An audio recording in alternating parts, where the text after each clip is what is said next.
Oh. I'm sorry.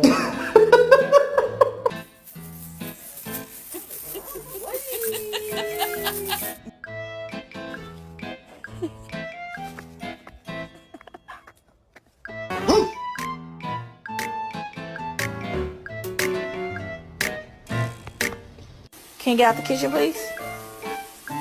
Get your ass! Ooh.